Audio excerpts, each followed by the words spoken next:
本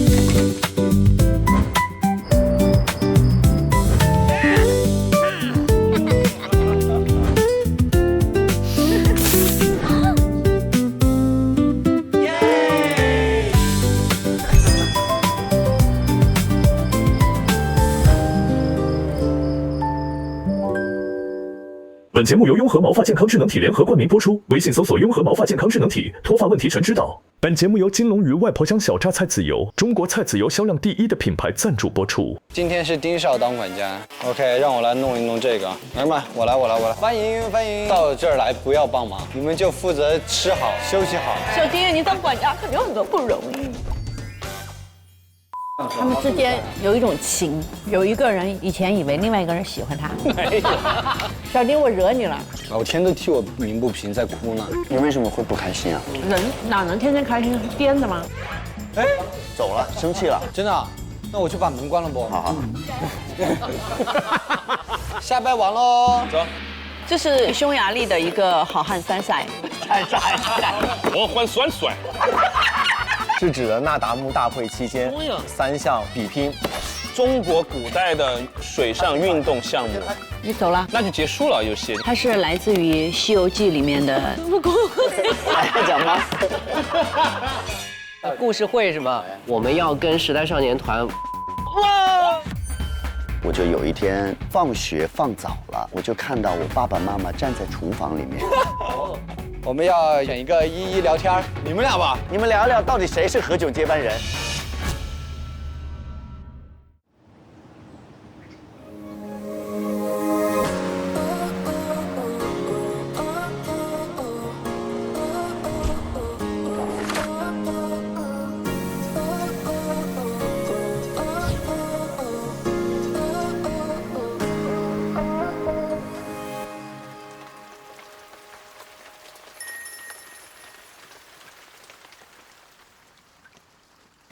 哇哦，开门。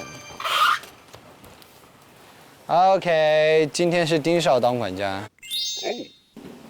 当当当当当当当当当。OK， 让我来弄一弄这个。嘟嘟嘟嘟嘟嘟嘟嘟嘟嘟。管家，这么说。这啥呀？这是我准备的易拉宝。谁拉宝？为什么准备一个迪哥的易拉宝？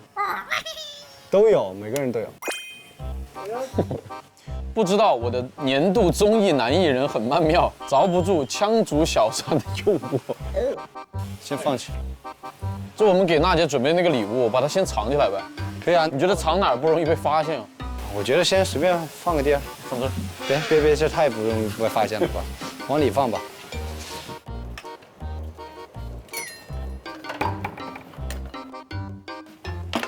这些都要放吗？对。我给你把这些杆先全部竖起来哈。你小心手啊。Hello， 你们在干什么？我们在做易拉宝。我们现在一张都没拉好。拉好了，拉好了。不是拉好了2个了吗？哎呦，这个男人不靠脸蛋的赢麻了。哥是不是遭不住？哎呀，好看。好的，儿们，我来。别，大家都已经到了，我还没弄好。没事，我们马上弄一下，很快的。不会的。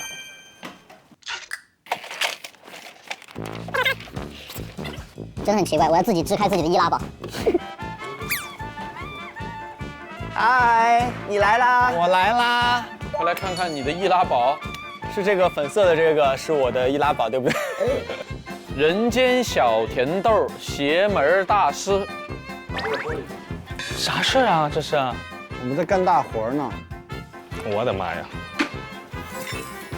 顶级情绪价值供应商，包年服务，专业团队永远在线。首届宿舍故事大哦，我是主讲人呐。初代综艺人重出江湖，第一句就骂我呢。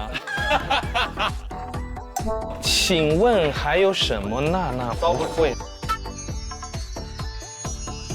造梗像呼吸一般简单。首届宿舍故事大会主讲人，都是主讲人，大家都是主讲人。OK， 排名不分先后啊。一切仅属巧合。对对对，走，小齐回家。好， OK， 兄弟们，今天我们的主题是故事大会啊，好的。每个人要讲故事哦。好呀。哇，好香啊！这个钵钵鸡。哇，晚上我们吃钵钵鸡，吃香菜，香气四溢。钵钵鸡，钵钵鸡。怎么说？我给大家露一手。你要露手啊？你必须要用包的，兄弟。那我就露一手我的招牌干饭菜江西炒鸡。首先得多倒点中国菜籽油销量第1的品牌金龙鱼外婆香小榨菜籽油，它能够更好的激发出这个酱料的底味儿，上色增香，去腥提味儿。哎呀，好香啊！真的香。可以，好香。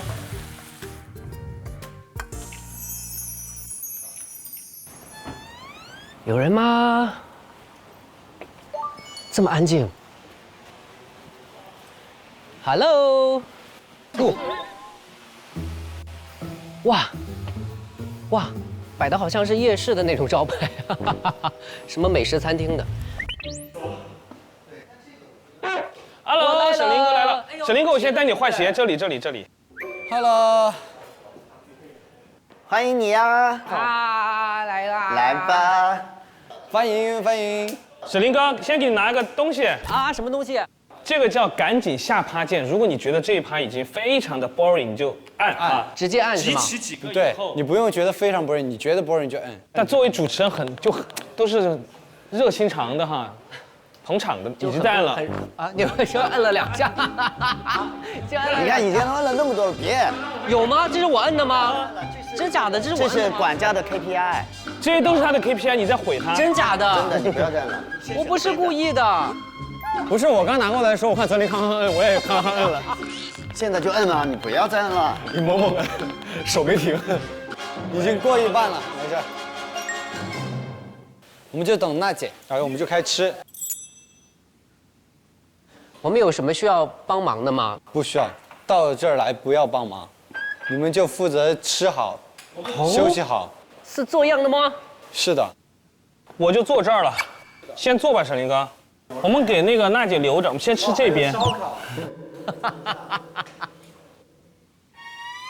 哦，你来啦！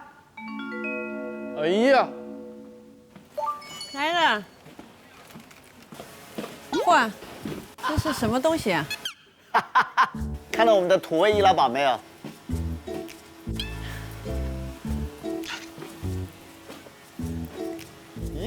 ？Hello，欢迎，欢迎来到我们的宿舍。上桌吃饭。坐，想坐哪儿坐吧。啥？安排的好。什么呀？到位了。要不说小丁儿呢？我们坐着开吃吧。好。就当回家了。那先碰个杯来。来。太幸福，太开心啦！来，开心！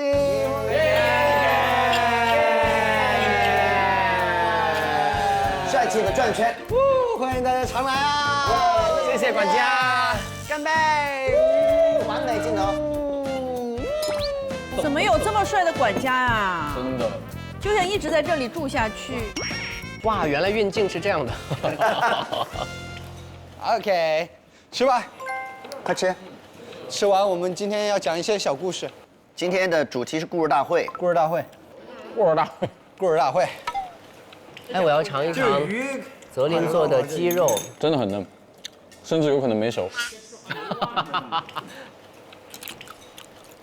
哇，好吃的哎！吃之前你以为是会，以为是会，对，以为是要那种夸张的夸赞是吧？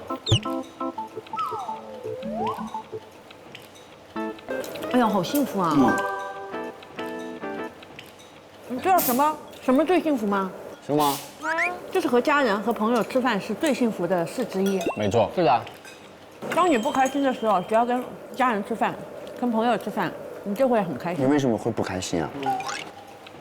如果有不开心，人哪能天天开心？颠的吗？你就是那个什么，你就是颠的吗？小丁，娜姐的人生中也有很多不容易的，但娜姐都是用笑来回报，用笑来面对。故事会开始了吗？小丁，我希望你讲好吗？你当管家肯定有很多不容易，你要不要坐我这儿来？有什么问题找娜姐好吗？好，好。他快要不开心了，快要不开心了。但是现在好好吃饭，吃饭是最开心快乐的事儿。你的意思是说，好好吃饭，不要娜姐讲话了吗？我可没有那么说。但是可以少说点。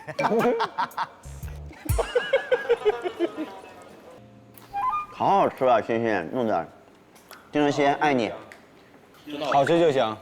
给到一个夯，给到一个夯，夯爆了，给到一个夯。给到一个夯了。好，现在还没有催流程 OK，慢慢吃。没事，可以。我吹一吹。没有，我们可以玩那个。今天刚好有一套谁是卧底的题，可以啊。我去把题拿过来。我来看，我当法官。你是管家，听你的。什么游戏？谁是卧底？好，大家都看清楚自己的词。你们6人中一共有2个卧底。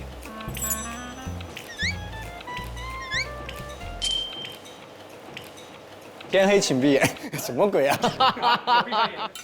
我们从娜姐这边开始啊。哇，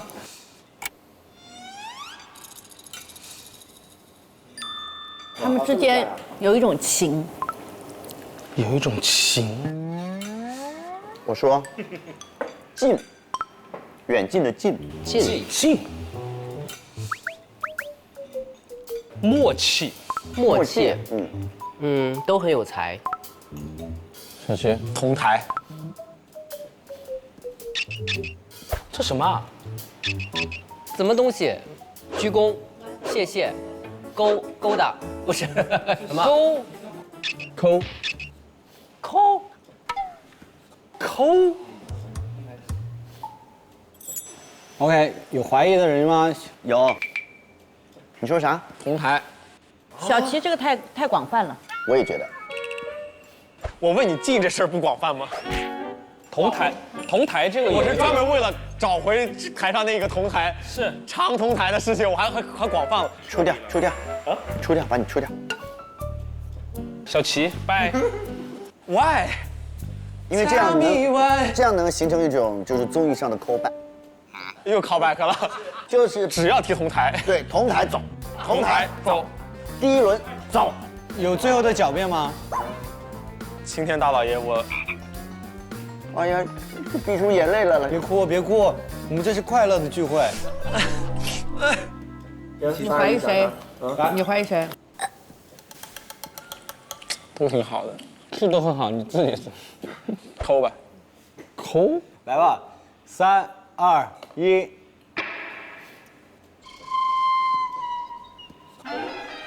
我吗？真的吗？你们在干嘛？不是 call back 吗？怎么把我 call 出去了？警长归票了。抠是什么？不懂啊。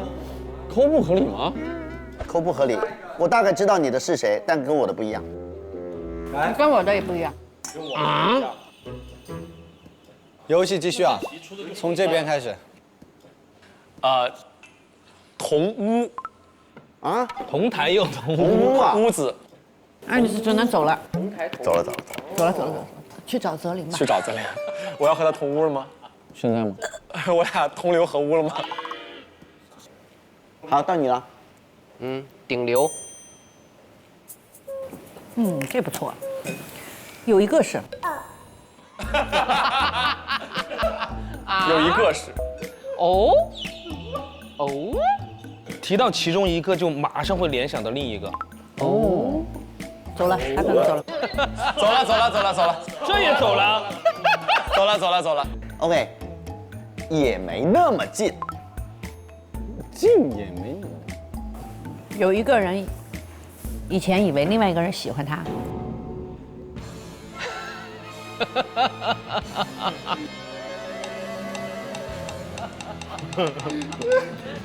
我要走了吗？走，走，是不是可以宣布结果？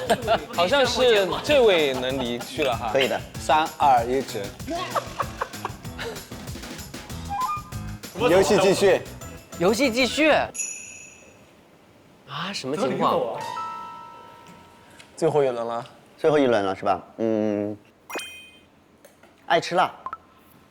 主持的搭档都算南方孩子。都算南方孩子。嗯，走了，已经走了。谁走了？我看你们每个人都该走。他想打算把我们都送走之后，自己屋子留在这屋里。走了，可以走了。我比较倾向于沈凌。沈凌南方孩子这个，我觉得有很多种可能性。你很模糊，南方还模糊，挺大的吧？说出南方。祖籍了，对。我建议出沈凌，好不好？天哪，那我就是被包围了。来吧，3、2、1。卧底赢了吧？卧底赢了。卧底赢了。对啊，因为还有一个卧底。谁是卧底啊？我觉得是迪哥。我是卧底啊。你是卧底啊？我是谢娜杨迪。我也是谢娜杨迪。我也是谢娜杨迪。啊！何炅、丁程鑫。开始就说是他，为什么没把他弄走？你看小齐本来第一局就要走，最后就你看，但是因为大家都投了他之后，我觉得说我应该不是卧底。为什么要把我弄出去？你不是抠门大弟子吗？为什么这个理解不到？因为我以为我是卧底。我以为你的是谢娜魏大勋。是这样的，迪哥其实在抠门这件事情上，他没有什么具体的故事。是大勋那个时候就跟娜姐说，就直接在节目里面说他跟娜姐学的。而且我突然把你投走，是因为我拒绝你说我的坏话。抠，怕他继续再说下去。那个沈凌哥看到这个，他说顶流，娜姐说其中一个是，他心里咯噔一下。顶流，有一个是。哦。我想说，哦。娜姐好直接。不是，我当时一看，我一看我就知道娜娜说的就跟我应该是一个，但是她后来又说什么暗恋他，我就以为你的是我跟你。从他见我第一面的时候，就爱上了我，他就不好意思向我表白。我以前最开始帮杨迪的时候，你暗恋杨迪啊？杨迪以为我喜欢他。没有。这个你留到故事大会说呀，现在说了我春晚看什么呀？娜姐可能以为都喜欢他，哦，我哈，哦，是我哈，行，我认了。你说开始我帮你的时候，你以为我喜欢你，不然无缘无故对这样一个，我确实喜欢他。没有，但是因为这件事情太荒唐了，所以我就把你投出去了。因为这件事情荒唐到我们不管是不是卧底，都想把你投出去。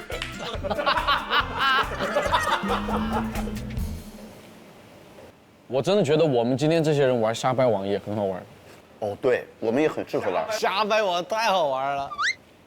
没准备吧？准备了，准备了卡。本来他一直就有。走呀，走啊。走吧，我们瞎掰网喽。走。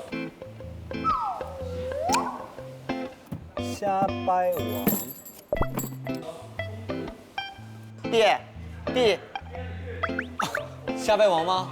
哦，在这儿。娜娜走，拿着你的喝的，去这个茶几这坐着。啊好。哈利路，哈利路。还要靠的。娜姐一直拿着她那个按钮，随时要按的。刚坐过来就要按。哎，娜娜，这样靠着，这样舒服，很舒服。因为我腰要靠一靠。对呀，你坐到这儿，然后靠在这个上面，特别舒服。来吧，给大家讲一下规则，这里一共有3种卡。老实人卡上面会写真正的解释，大聪明卡则需要听完所有人的解释，猜出谁在说实话。拿到瞎掰王的人，上面只会写关键词，但没有相关的解释。你知道编这个词是什么意思？生编，就是那个我们面对一张白纸去编那个故事。哦，来吧。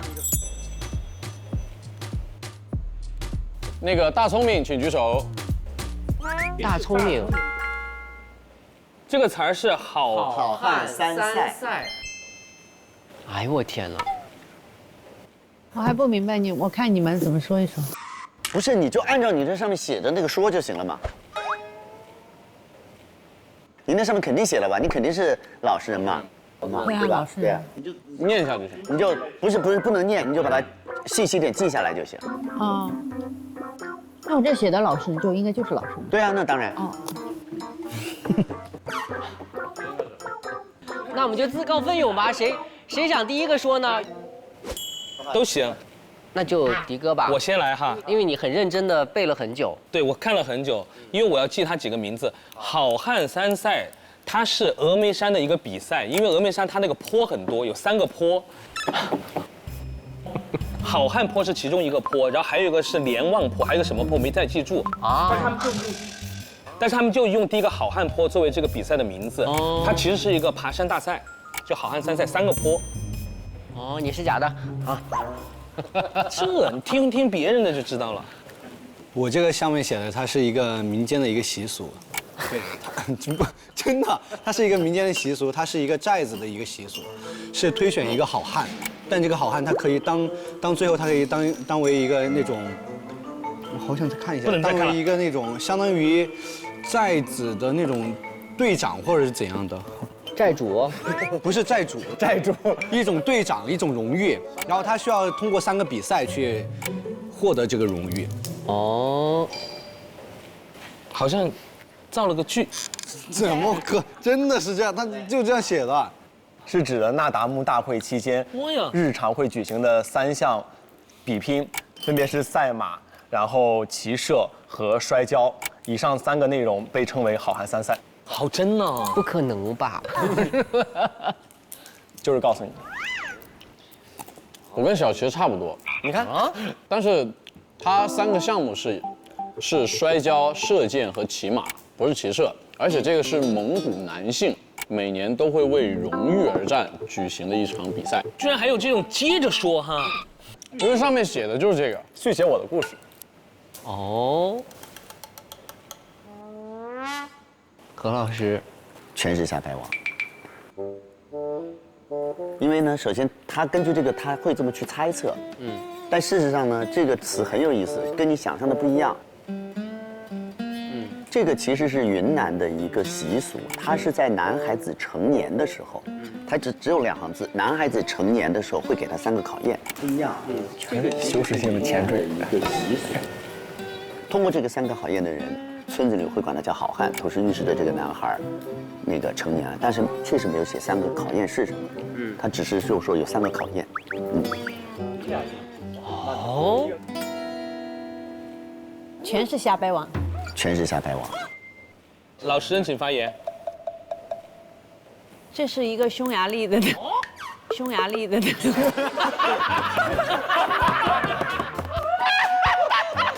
在法国南部的一个小镇，在我们匈牙利好汉三赛，你听着，你们师徒2人是不是可以先被投出去了？是峨眉山的。你要坚定一点，你可以的。你没说法国南部，我们就已经很看好你了。匈牙利真的还可以，匈牙利不错，继续说匈牙利。这是匈牙利的一个好汉三赛。好汉三赛不会是从匈牙利语过来的谐音吧？好汉三赛，其实是音译。匈牙利的一个传统美食，好汉酸笋。酸笋其实是一个酸笋。好汉酸，好汉酸笋。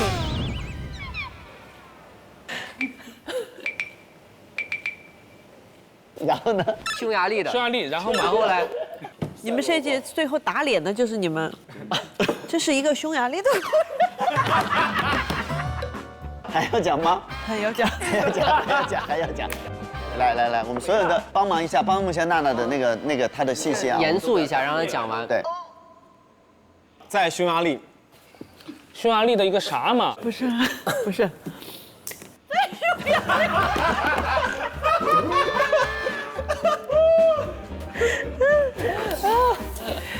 一定要，我劝你放弃。你要不再看一下，说不定写的不是匈牙利，是匈牙利，是匈牙利，是匈牙利啊。因为在之前呢，就茜茜公主，茜茜公主是匈牙利的吗？匈牙利。哦，匈牙利的哦，茜茜公主。茜茜公主呢，她也可以叫倩倩公主啊。然后他们那个时候呢，茜茜公主她编不下去。你先找好汉这2个字好不好？茜茜公主她特别喜欢参加他们那边的叫做好汉酸帅。好汉。他们有哪几种？一种就是骑马，茜茜公主骑马。射箭。哎，对。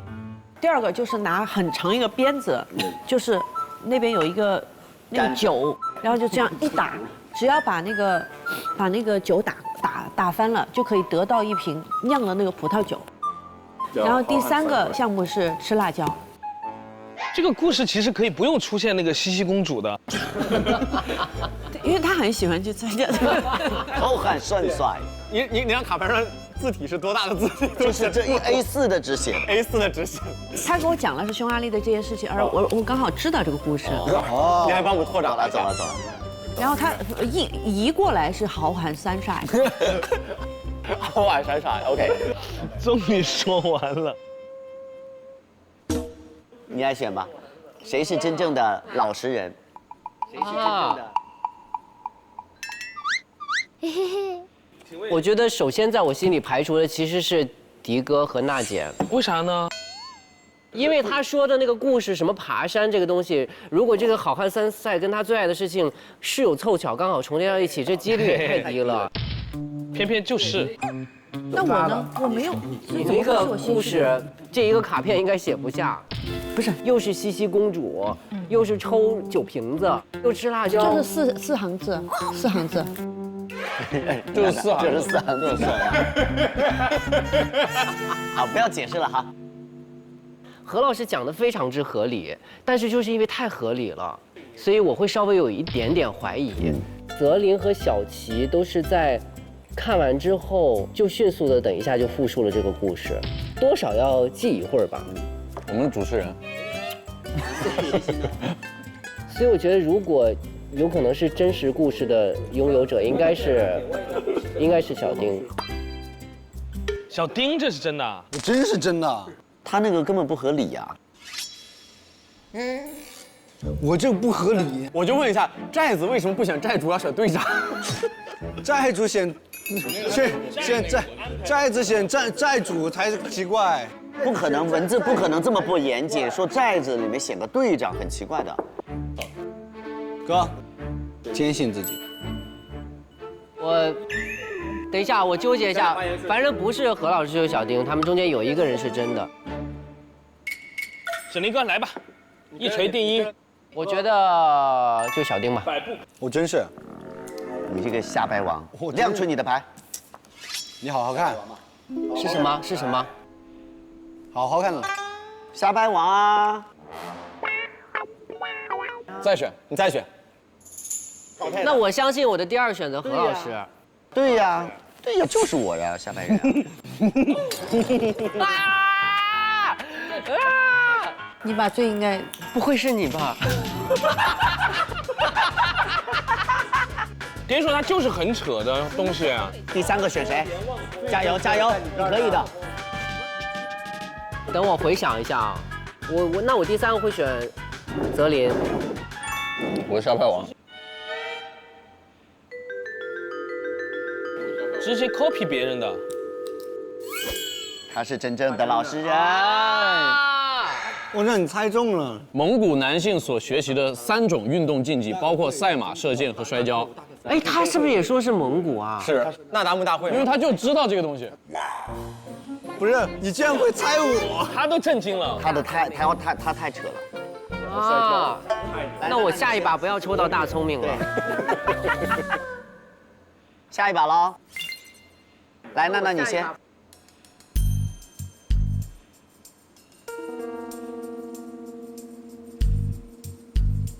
谁是大聪明？在下。 OK。大聪明，你肯定是老实人吧？对，我是老师。我也是老实人。你也是吗 ？Give me something. Give me something. Give me something. 别吓唬人。我们先要看一下。给谁说话了？那背一下先。有这个过程啊。前面大家都没有演这个过程啊，因为都会了，都学精了。我跟你说，现在都知道表演是表演的，不是结果，是过程了。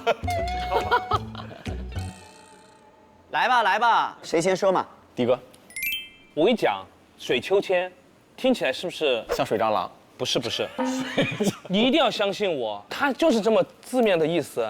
中国古代的一个运动项目，架在水面上的一个秋千，古人在上面比赛，比谁荡得高，比谁的技巧高，就这么个东西。哦哟，值不值给？我看看他们怎么编。我是老实人。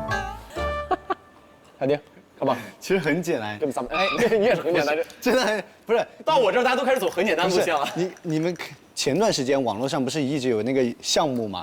就在河边有棵树，树上绑了那个绳子，大家会荡着那个绳子那样绕一圈，这样助跑绕一圈，之后又回到哪儿？这是最近新兴的一个。你别告诉我网上说的是不是？你告诉我卡上。卡上就是这个，他写的就是网上的那一个。哦，就真的。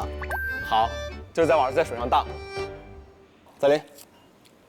是希腊的一处景点，它是2条相距很近的。你说大理我都选你了，我跟你讲。是真的，希腊的一处景点，它是2条相距很近的瀑布，传说是波塞冬送给女儿们的礼物。波塞冬有女儿？有3个女儿。我觉得泽林还是有点东西，因为他编得非常的好。要不是我是老实人，我都信他。你是想让我讲给你听，还是用这种背的方式？先背一个，先背一个。那我直接背一个啊。藤蔓属植物，常见于水边，寄生于树上，因为形状像秋千，又很结实，所以常常小孩在上面戏耍，被称为水秋千，多见于中国南部地区。假的，中国南部地区。后面这句话我也觉得很坑我，常见于中国南部地区，但是比法国南部是不是好一点？在法国南部的一个小镇。好一些，好一些。因为法国南部我没去过，中国南部地区我常去。比那个长沙南部，长沙南站，长沙南站。那个水秋千根本不是什么希腊神话这些。这个故事碰巧是在我的家乡附近，甘肃。这么碰巧吗？水比较少。不是，因为甘肃呢，很多地方是沙漠地带，是缺水少雨，但是数百年前那里是有水的，但是因为曾经有的这一片富饶，大家祈求未来可以更加的多雨，多一些福气，因此呢，当地是有一个景点是叫水秋千。太不礼貌了。来，朋友们，那个氛围给娜姐的，他肯定是老实人。我才是真正老实人。对。你都讲那么多，我都忘了上面写的。因为刚才讲太久了，他忘了。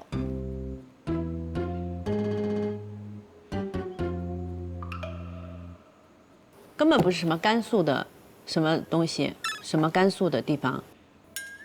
哪里？它是来自于《西游记》里面的一个那个，孙悟空。孙悟空。没事，继续，姐，咱就是看着你啊。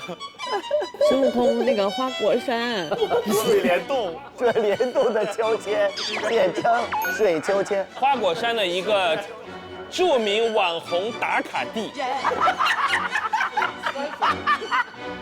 它那个这上面是有点扯啊，但是它源自于那个《西游记》，就是那个孙悟空每次回到那个花果山的时候，翻他吧，肯定是假的。我听你讲完。水秋千进到它里面的那个孙悟空的宫殿。宫殿，花果山里面不叫宫殿，那是就是个猴山，哪有宫殿？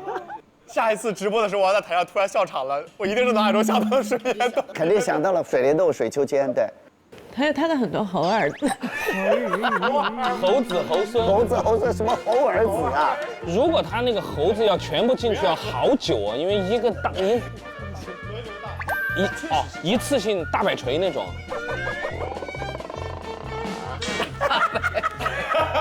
你又进了，娜娜，你又进入了他的误区了。你不能他说什么你就对。这单子上写的是什么，你只能那么说。有点像大摆锤。翻他，他都哭了，或者给他一些荣耀感，让他晚点翻他。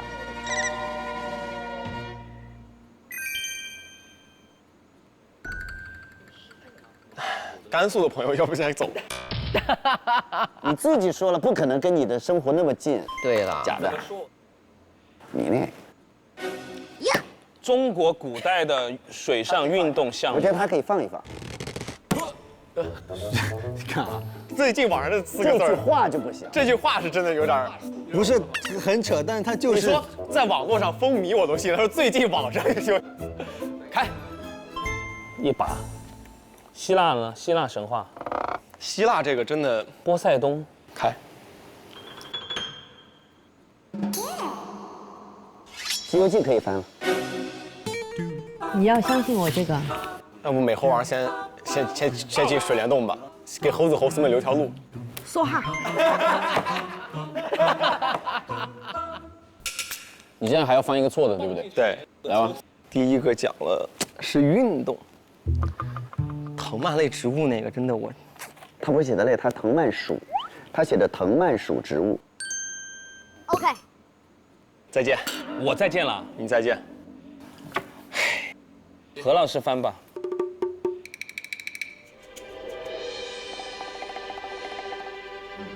何老师还是厉害呀！何老师还是厉害呀！哇！藤蔓属都出来了。中国古代水上运动项目，秋千架在水面或岸边。我一看到我说我完蛋了，水秋千架在水上的秋千。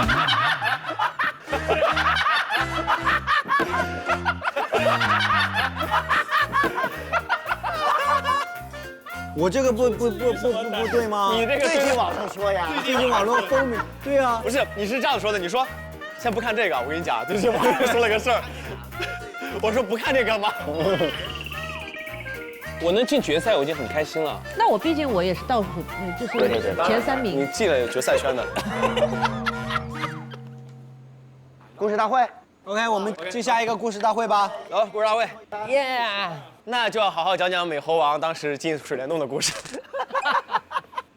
好好听听你们的故事。在哪儿讲啊？故事大会在外面讲吧。对，如果觉得冷，可以带一个睡衣，外边有睡衣。我感受一下，看看冷不冷。但你当时是不是看到我说对于什么常见于我国南方地区这句话的时候，我啧了一下？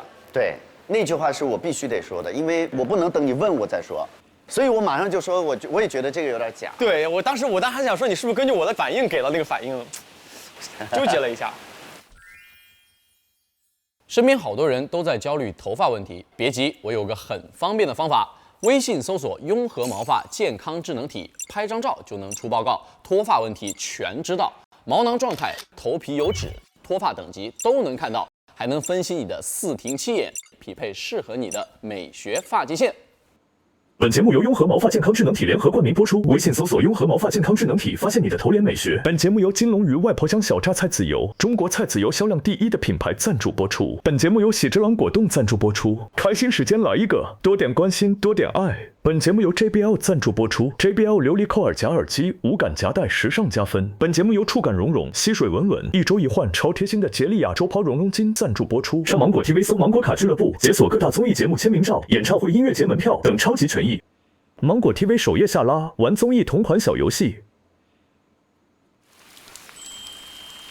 哇，这个雨还下大了。雨下整夜，我的爱溢出，就像雨水，窗外蝴蝶。何老师，你冷不冷啊？我不冷，我没脱，你脱了外套，很舒服。我有，但是我现在觉得外面好像也不冷，温度是舒服的，不冷。这有一些那个关键词，你选择一个关键词讲故事，如果这里没有，你也可以讲自己的关键词。你要想讲了之后，你起一个标题写在这儿。最后我们一起选谁的故事讲得最好？讲几个故事啊？每个人一个啊？那我想讲哪个呢？故事会是吗？我有个故事还是叫《出租屋惊魂记》，这个就很想听。觉得很 boring， 大家就摁。哦，让他做这个，他就高一点。这有你启发你思考的一些关键词。但是我吓我一跳，我以为你拿这个笔在磨字，吓死我了！我想说你在干嘛？长得一模一样。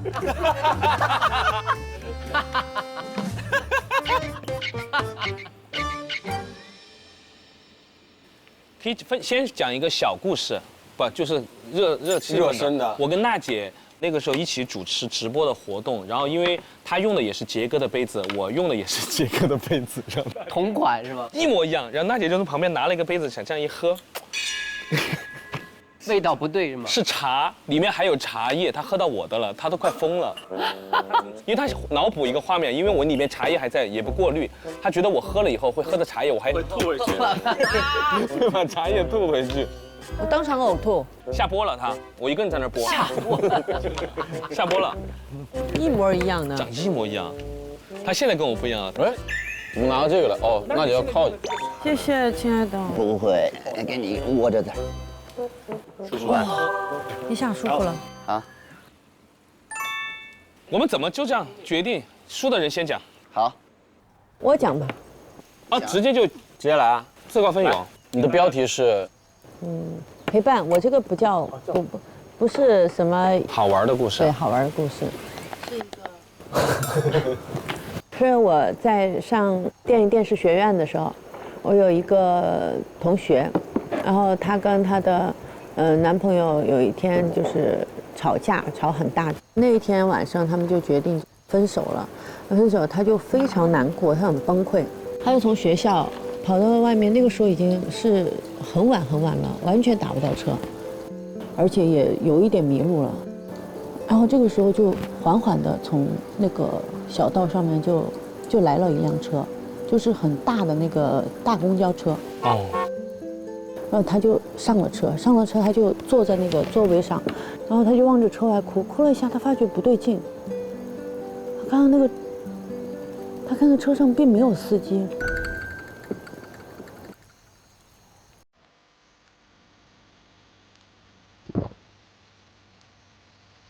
电车一直在往前进，车上也没有司机，也没有售票员，也没有旅客。这会儿要讲这个故事吗？也没有旅客。今天晚上咱俩住酒店去吧。我今晚不带你回家。然后他这个时候他就吓到，他就要哭的是停车，根本没有人理他，然后车一直在往前走，然后他就从后面跑下去了。跑下去以后。然后后面就有几个人推着车骂他：“你有病吗你！”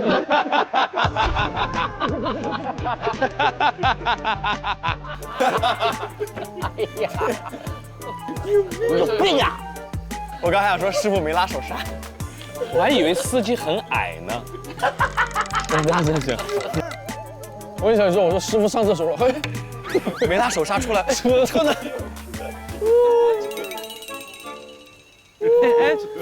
回过来想，我这个故事叫陪伴。你这真的是个信了你的鬼。陪伴在哪里？确实，在他的故事当中，没有一个人按赶紧下发键，都很喜欢。差点按。哪个地方要按？哪个地方要按？就是前面哭来哭去的，跟那感情的事儿呢？这是我的一个铺垫。好，还有谁？那我来一个吧，网吧之旅。这个我绝对不摁。我最爱听这个故事了。你关键词是什么？关键词是误会。OK， 好，听听看。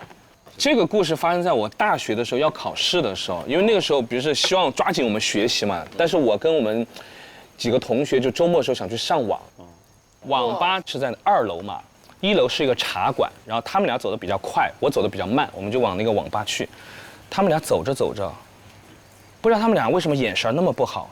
1楼的茶馆就坐着我们的班主任，我当时就想，别吵，班主任在1楼，因为我们考试的，再去网吧了会被学校骂嘛，对吧？结果来不及喊他们了，他们2个已经就走过去了，我就不敢过去，我就赶紧往后缩，我就远远的看着他们跟班主任在聊天，聊2句，就放他们俩上去网吧了。我说那行，既然他们俩去上网，我也要去上网，我也就去。结果我过去的时候，班主任正好在跟别人聊天，就没有看到我，我就上去了。然后上去以后，他们俩站在那儿，我就说走吧，上网吧。他们俩说上什么网？我们要赶紧下去。我说为什么要下去？班主任不是把你们放上来了吗？我们俩撒谎的，我们俩刚才告诉班主任，我们上来找人的。我说啊，那行，我们赶紧下去。我一下去，班主任说，哇，找的就是杨迪呀。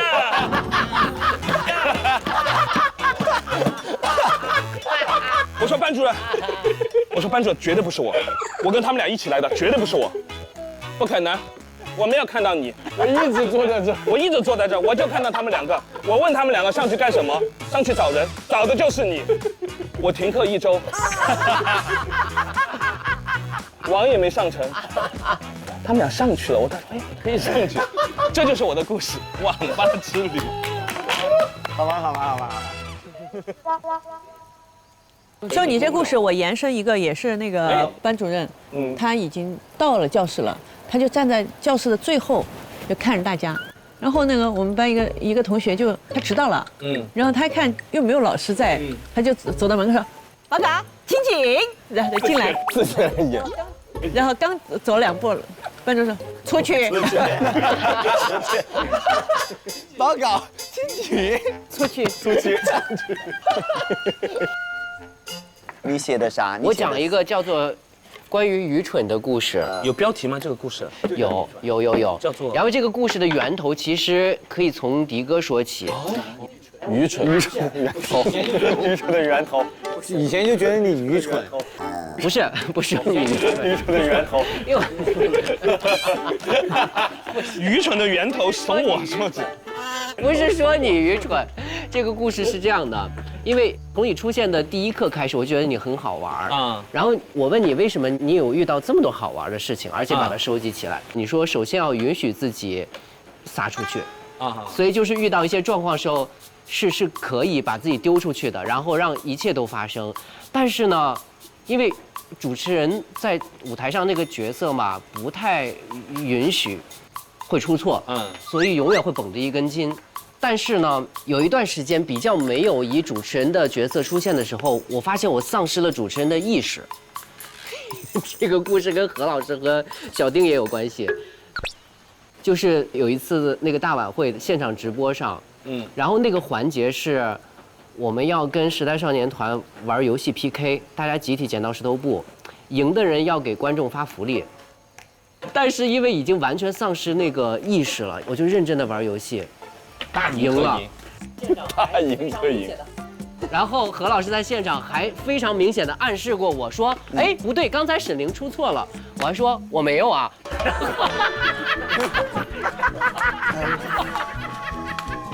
然后何老师说好，那我们恭喜这队获胜的，接下来就由沈凌给大家发福利。然后我当时五雷轰顶，我想说哇，这真的就什么叫做公开处刑，应该就是这样了。是不是很愚蠢？我来讲吧，我的那个主题叫反转，我关键词叫反转，然后我的标题叫做他们竟然骗了我这么多年。哦。我觉得这个事情对我的冲击非常非常大，是这样的，我呢从小是不吃香菜的，所以呢，包括就是我爷爷、我爸爸、我妈妈、我哥哥、我们5个都不吃香菜，所以我们就没有见过这个东西。特别是我是闻不了那个味儿，然后呢，我就一直觉得是遗传，然后我爸爸妈妈也从来都不碰香菜，然后呢，后来有一年我爷爷就走了，我爷爷走了之后呢，就是大家难过了一阵子，然后呢，我就有一天放学放早了，我就等于是提早回家，然后到家了之后呢，我就看到我爸爸妈妈站在厨房里面，用那个洗菜的那种铝的那个菜盆，然后他们两个一人一个筷子抱着那个盆，在吃一盆凉拌的香菜。就是我一进门一打开门，我就闻到那个味道顶了我一跟头，好重的味道，因为甚至不是煮的，就是凉拌的香菜，生吃基本上是。然后呢，爸爸妈妈那个时候这么嚼的时候，看到他们两个表情也很惊讶，就好像被我逮到了，我也很惊讶，我们3个就愣在那里。后来我爸爸就跟我说，其实他跟我妈妈都非常的爱吃香菜，只是因为爷爷不吃。所以后来我们家里就没有见过这个东西。但是我一直以为是遗传的，我以为我们家人都不吃。但是我也只见过我爸爸妈妈吃这一次，因为后来就是我和我哥哥在的场合，家里也都没有见过香菜这个东西。好温暖。偷偷吃。这一点我刚刚真起鸡皮疙瘩，因为我们是一样的。是不是？你记不记得我刚来好六的时候，我跟你说我的忌口，对，是牛羊海鲜。对，因为我小时候确实是有一个免疫系统的病，就是吃不了发物嘛，然后牛羊海鲜都吃不了，所以我小时候我在家基本上就是鸡肉啊、鱼肉也好，然后到20多岁，可能是参加工作了之后，可能免疫系统恢复了，因为我也不知道什么时候开始恢复的，我才开始慢慢吃这个碰一些，对，牛肉啊、羊肉，但也吃的不多，但是我确实这个病现在还有。但是那个反转是非常强的。我们只要出去吃，因为长沙就是烧烤或者是小龙虾之类的都是高蛋白，他永远就是吃蛋炒饭。对。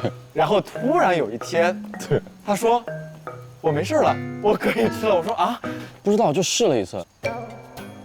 吃了一次，发现好吃以后就好了，好香啊！我好了。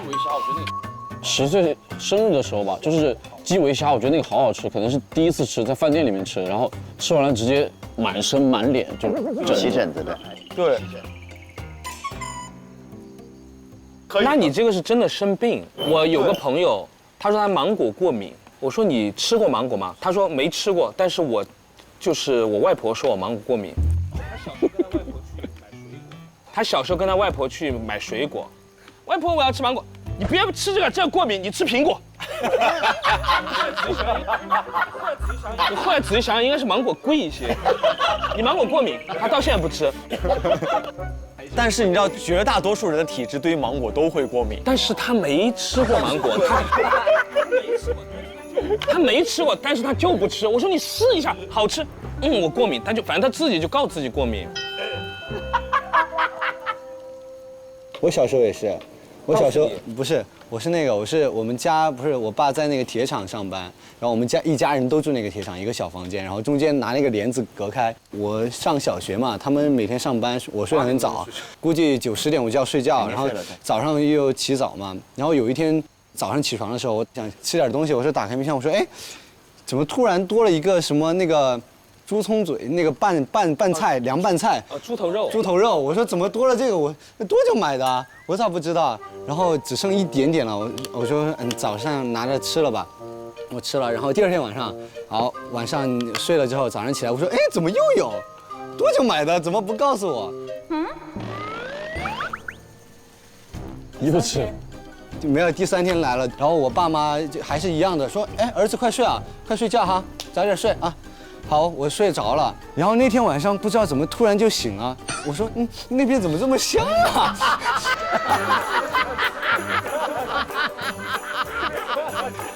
我下床，我把帘子一拉开，我爸妈在那吃买的那凉菜，你知道吗？在那吃，他们在补宵夜。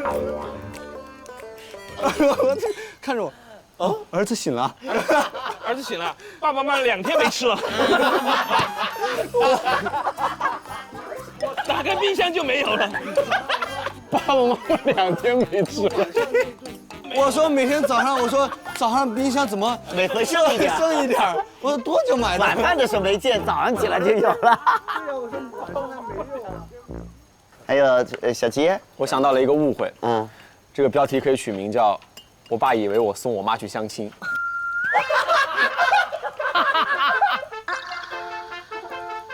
你赢了，你将会是今天的故事大王。这个赢了，标题就赢了。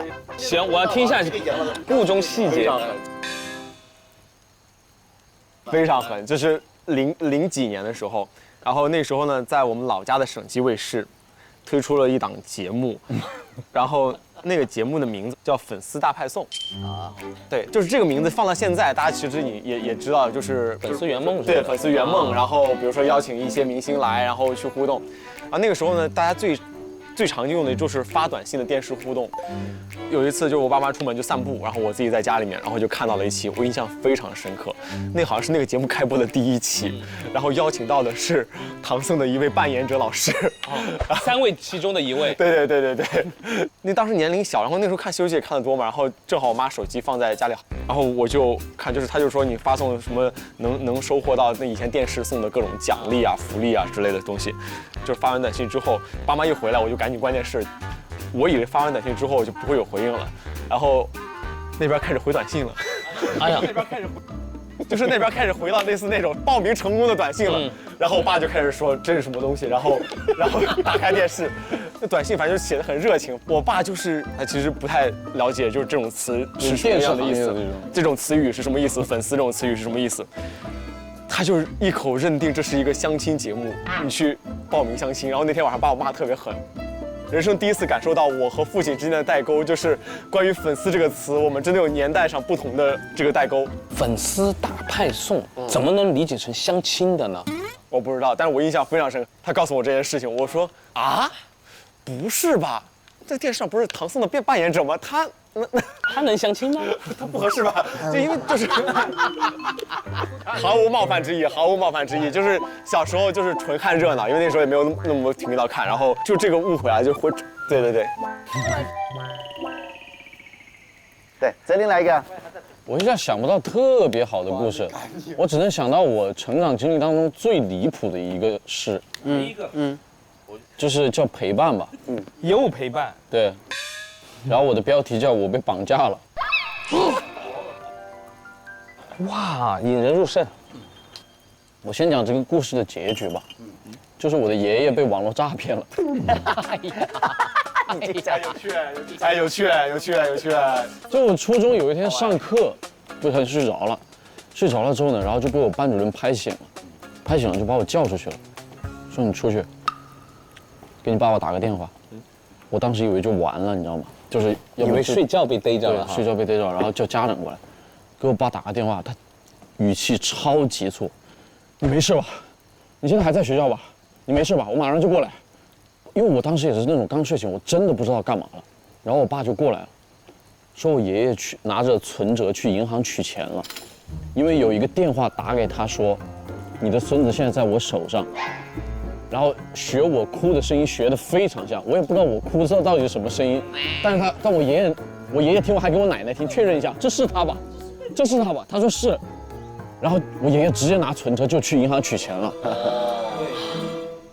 因为那时候初中也没有智能机，我也没办法联系到，而且一来就哭，肯定就会情绪就上来了。对，一来就哭，就给他听我的声音。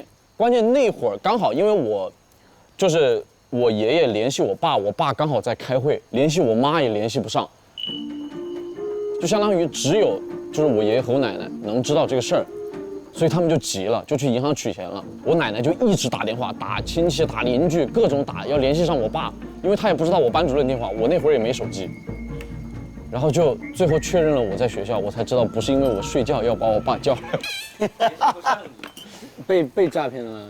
没被诈骗，还好及时先联系上你了，就比较好。对，就是这个，我为什么叫陪伴啊？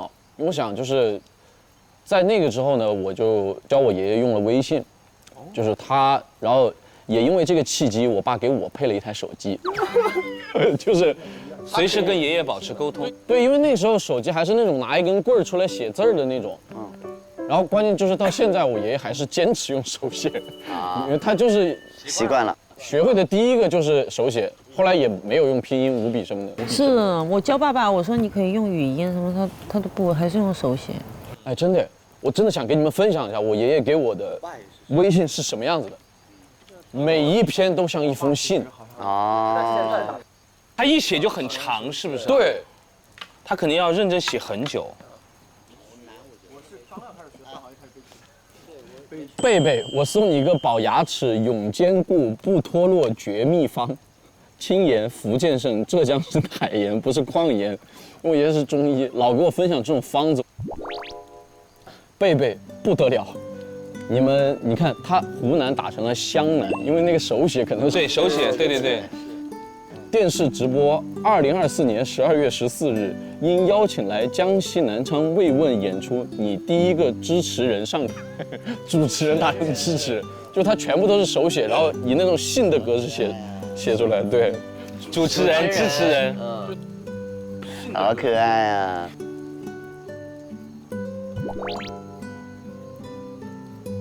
手写容易这样子。我妈妈打 OK 都是0K。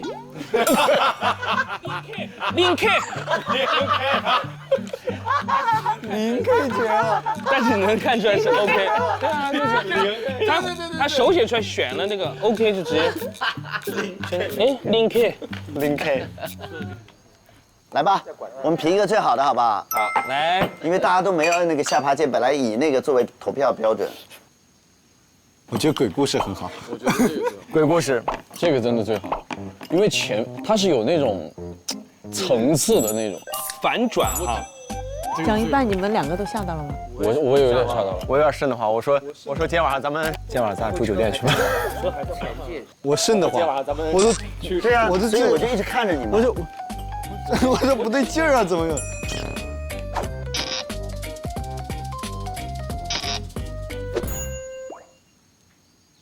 我觉得吃猪蹄儿也很好笑，吃猪蹄儿吃香菜都很好笑。我也蛮喜欢那个爷爷去那个是不是他？是不是他？是他，就是他。这个管家，我们这个故事大王有什么？有什么奖励吗？也没奖励，是不是？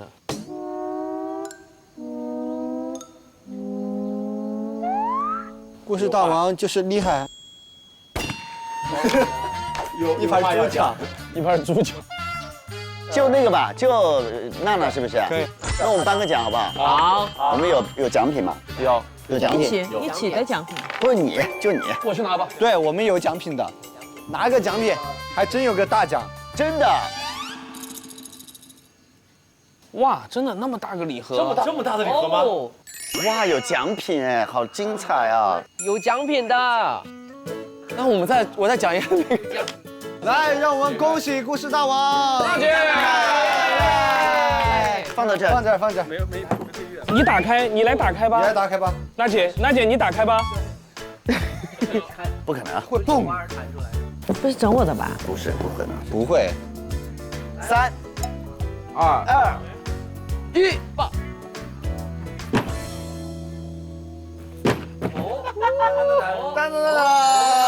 我们所有人都写了签名，这是小齐写的，那就一直快乐。我写的，那就永远开心。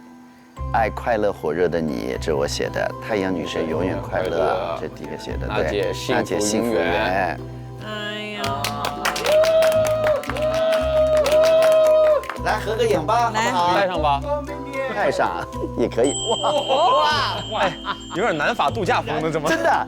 匈牙利女神，匈牙利对，茜茜公主，茜茜公主茜茜公主啊！好，来吧，朋友们，3、2、1，耶！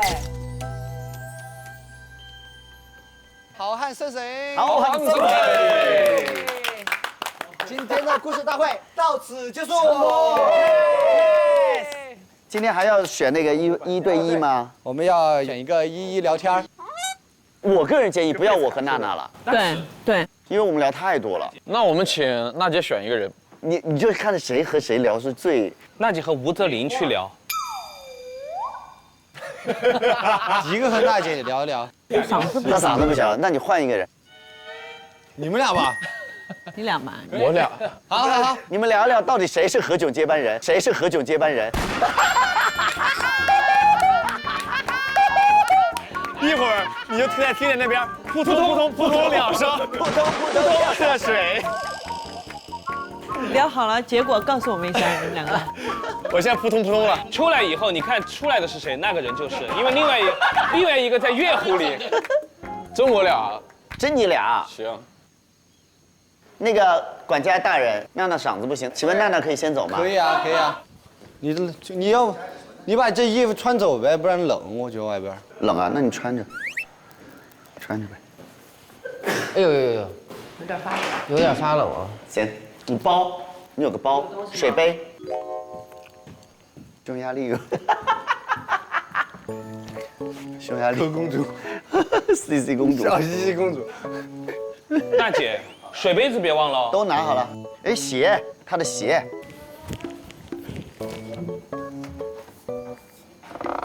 哪一双啊？这双噻。对，肯定是这双嘛。肯定是这双呀。来，你这个衣服是这儿的吗？让她穿走呗，她冷。哎哎，朋友们，这一身也是醉了，这一身也是醉了。也去学回匈牙利，真的是这样回匈牙利，穿着一个浴袍。回法国南部了。走吧走吧走吧，下次见啊。拜拜。欣欣，弟弟，我觉得你是一个非常好的管家。没有，是大家很好。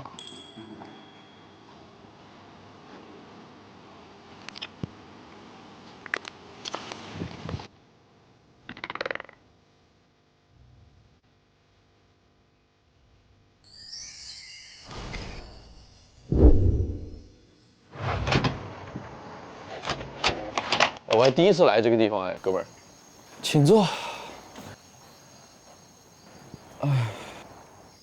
嘉恒天天到现在几年了？3年多，不止吧？21，我是21年底面的试，好像。那就是22年。22年嘛，3年多。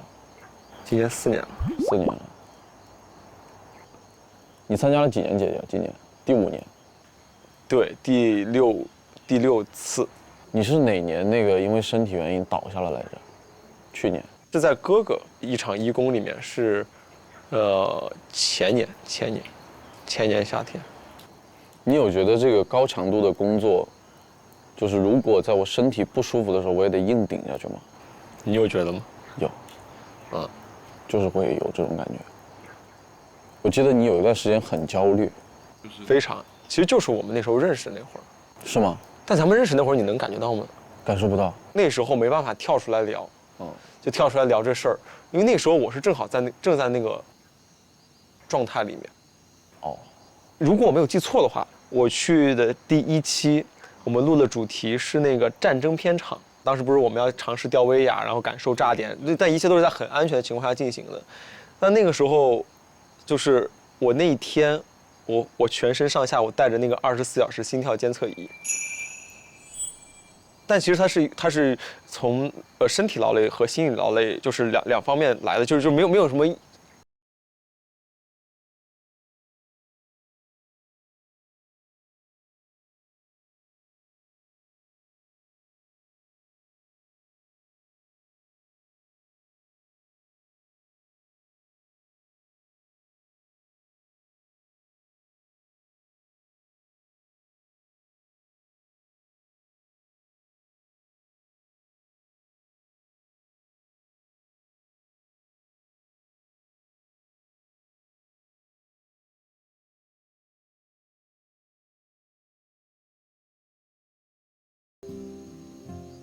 那时候我会很羡慕你的状态，因为我觉得你会有那份松弛在的，而那个时候那个松弛恰好是我在那个时间点是最缺少的。明白啊，那个时候我绷到不行啊，就是我所有的神经都是紧绷的。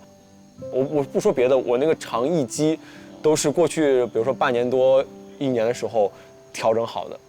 而且就是它，因为肠胃是心理器官，就是情绪器官嘛，所以就是我就从身体这个反应上，我都能感受到。但我就在想说，你会不会也会，比如说就是工作量增加？我在年前也有一次，就是直接在就是现场情绪失控了，就是高强度的工作开始，我发现我那种情况下，我自己不知道没管理，你懂吗 ？OK， 就是在那种高压的情况下，因为我是觉得可能在节目当中的这个呈现吧。它的就是这个偏比吧，可能不会占比特别多，但是我是觉得我作为一个路人，我在看这个时候，我不知道我已经干了那么长时间的那个活儿，但是突然就是你的情绪就开始无法管理了，这不是第一次，就是连续不断的这种工作下面，然后呢，我就是有点，你知道我这个人是一个碳水脑袋吧？当然，我就没怎么吃饭，就是不爱吃，不爱吃饭。那就是你以前喜欢吃的东西，突然变得没有胃口了。对，没有胃口，就是随便吃1-2口，我觉得就差不多。然后就感觉情绪就很难控制。我那时候才理解什么叫一点就着，就是那种，当一个事情突然扑过来的时候，就打到你脸上的时候，你第一时间不是冷静的去思考该怎么去应对，该怎么去解决，而是就是以一种情绪外耗的方式传递给别人。明明知道自己错了，但就是没办法控制自己。我相信一件事情，就是你再情绪外耗，你也不会去伤害别人，但是你可能只是把那一刻的情绪对外表达出来了。因为你是一个能表达，因为我呢是一个，就是憋在自己心里面。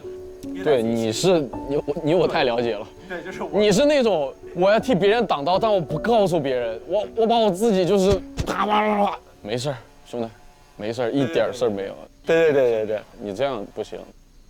其实我那天你还记得我给你发消息吗？啊，我其实当时还在想，我说要不要找你来聊一下这段时间的感受？是，对我感受不是特别好，真的。我感受现在还挺好的。你是怎么调整的？当工作一结束的时候，我会让自己的思绪快速的从里面抽离一下出来，我会在生活当中找回来一些掌控感。这个我也会，我爱打游戏啊，爱吃美食啊。因为我之前没有。你现在不是还打网球？对，然后包括开车。对，开车啊，我从去年下半年开始，我就现在开车之后，我发现它是让我找回生活掌控感的一个非常好的。当然，因为投入一个兴趣就是对。你知道那天录完姐姐之后，正好我工作人员来接我，他来开车给我送东西。我说这样，我自己开过去。也不是人家的车，你坐副驾，我开车绕了一圈之后，我再把人送回去，然后之后我再回家。就是我觉得我们可以多找一些爱好啥的来调节自己。有空也可以一起多聊聊这些事儿，得常聊，所以我不才愿意去旅游吗？兄弟，真的可以去，可以。哎，还要写一段话给对方。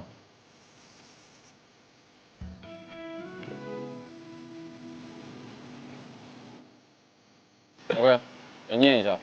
兔泽林，一起长大，一起走。杜小杰希望松弛感超越掌控感，伴你一生。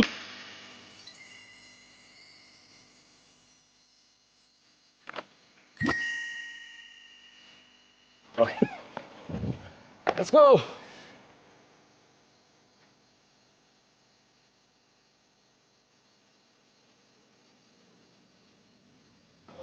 哎，你们玩的好开心啊，感觉。啊，我们在聊天呢。你们俩写那个了吗？写完了。写了哈 ，OK。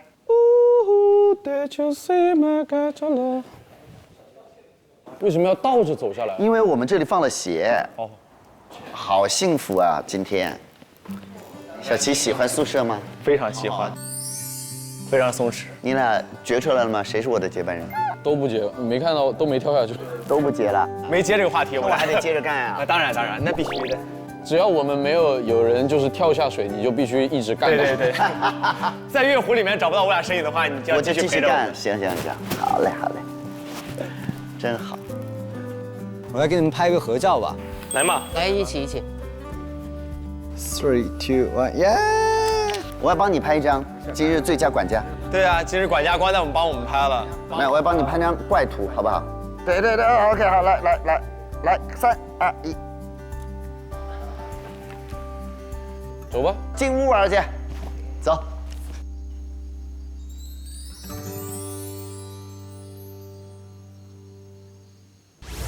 孟子义的下巴剑怎么是粉色的呢？真的是，欢迎回家，想你啦 ！Hello， 瑶瑶。今天我是大管家，等大家坐好了，我们就开始聊内容了。什么叫聊内容啊？能不能？饭也吃的差不多了，辣子鸡刚端上来，我们吃的差不多了。就是你们俩好奇怪这种关系。我们中间也是吵过架的。吵架他说你哭了吗？是真的假的？还有更吓人的呢。